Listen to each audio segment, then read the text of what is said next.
Well, first of all, I would like to thank, the Verbo Citrus Bowl folks for making this an outstanding week for our entire family. I think the players really appreciate it. I know our families all appreciate it. Our coaches appreciate it. The hospitality here from the city and the Bowl folks was fantastic. Obviously, we're very pleased with the way we played in the game, especially in the second half. It seemed it took us a little while to get our sea legs under us.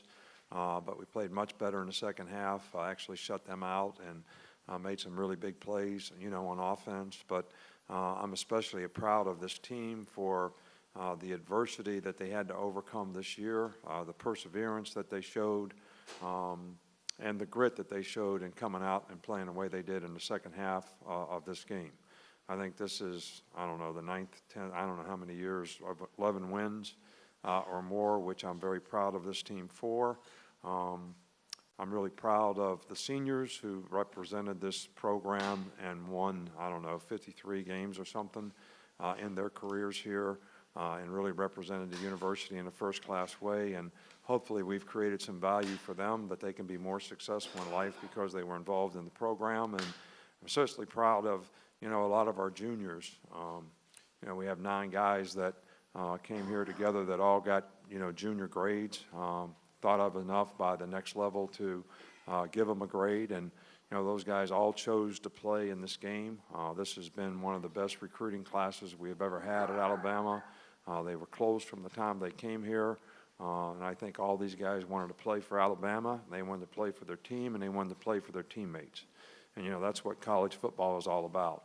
And then for Jerry to go out there and play the way he did and be the MVP of the game and have over 200 yards, certainly he used this opportunity to showcase his ability, so it probably even enhanced, his opportunities at the next level. So very, very proud of our team, our seniors, all of our players.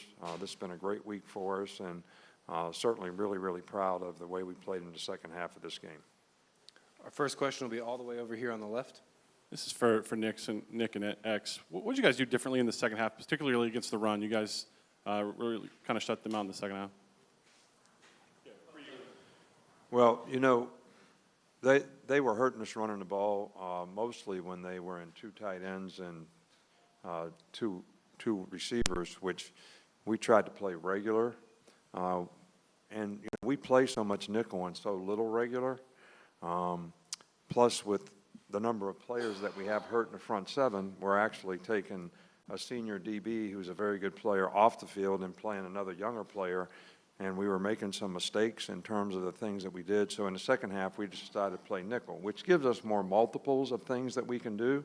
We're a little smaller on the field when we do that, but it's easier to adjust. And the players did a really good job of it. And we were able to pressure more, which really helped us stop the run.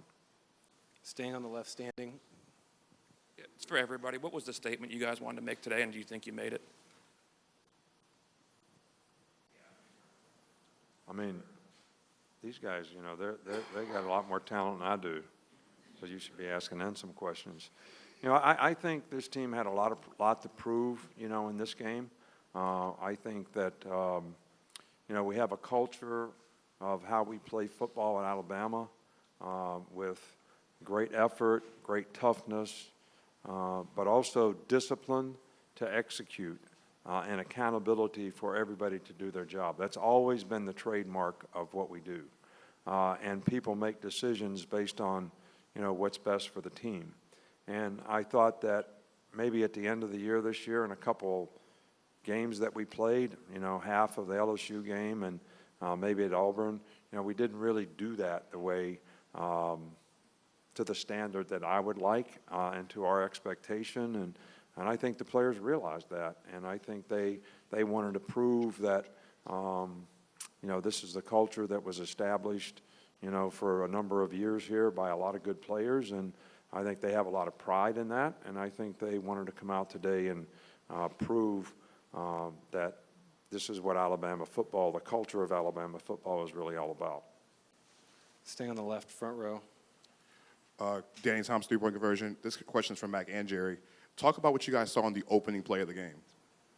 They pretty much played 8 flip coverage, so that's kind of what we wanted them to do. We motioned the tight end in, and we got a one-on-one with Jerry. So it's kind of how it played out in practice. It was just a perfect look, and I knew Jerry was going to beat the guy, and the line was going to block the guy. So really just all of him. Yeah, you know. Same row. Xavier, this is for you. First of all, congratulations. Obviously, a lot of missing names on the defensive line throughout the year with injuries and whatnot. And then Coach even here's talking about how making some defensive changes and stuff. You even got in on the day for the sack, showing your versatility. Just talk about how your role for the game today, and if that's kind of the culmination of your life as a player in Alabama. Well, I appreciate it, first of all. You know, I just try to play wherever Coach wants me to play. I try to make plays wherever I'm put at. I try to put my team in the best situation that they can be in to be successful on every down. So my main thing is just to play hard every down. I try to go hard every play, no matter if I you know, make some bad plays, if I make some good plays. I try to keep going, man, and that's just my mindset. So, you know, whatever role that they have me playing for that week for whatever team we might play, then I'm gonna make sure I go hard for that game. So whatever I'm put to, I'm gonna go hard. Over on the right on the aisle.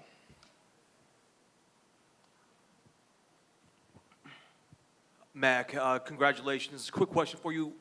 How do you think that these bowl practices really prepared you for today's game? And you playing today, how did that compare to your previous efforts out there after taking over at quarterback? I mean, I think the bowl practices helped a lot. You know, even in Tuscaloosa when we got extra work in, we had a whole month to prepare. So, I mean, we were running the plays and everyone was executing them really well. So with that was pretty much what happened there. And I mean, moving forward, we got stuff to work on, and you know, we have a long off season, and we're looking forward to get back to work. Across the aisle on the left, Marty. Congratulations, gentlemen. Marty Smith, ESPN. Coach, how do you describe the impact of that wide receiving core, and what do you expect their potential is at the next level? Well, I think that all those guys are wide receivers, and I think we have four that have shown an ability to make a lot of explosive plays, you know, all year long. And I think, you know, some of the guys are a little more polished than others, but they're all have tremendous ability. But the thing I like about this group is, you know, there's never a guy that has showed any signs of being selfish. You know, these guys are all together. They work hard every day. They root for each other. Nobody gets upset if it's not their day to catch a bunch of balls. You know, we had days where Smitty would catch 9 balls and Jerry wouldn't catch very many, and the next time Jerry would catch 9 balls. Next day, Ruggs would have a big day. And they all just always rooted for each other, you know, and that's very unusual at this position because, you know, to me, I don't mean to stereotype here, but those guys are usually all want the ball, and they get a little bit upset when they don't get the ball. And this group has never been that way, and they play with toughness. They'll block for their teammates. This has been, as a group, the most fun group to coach, as well as, I think, the most explosive group that we've ever had in totality. Go one row back across the aisle. Nick, I just want to get an update on Henry. You know, he left the game. An update on Henry. Henry Ruggs. Oh, Henry just, you know, hit his head on the turf. You know, he's in concussion protocol. We chose not to put him back in the game, which was a medical decision, as always. And, you know, hopefully he'll be okay. Way over on the far left. Mac, Rick Carley, WVTM 13, Birmingham. What was your confidence level as a quarterback, the whole encompassing piece of work coming into today, and today's performance inched that confidence level up any?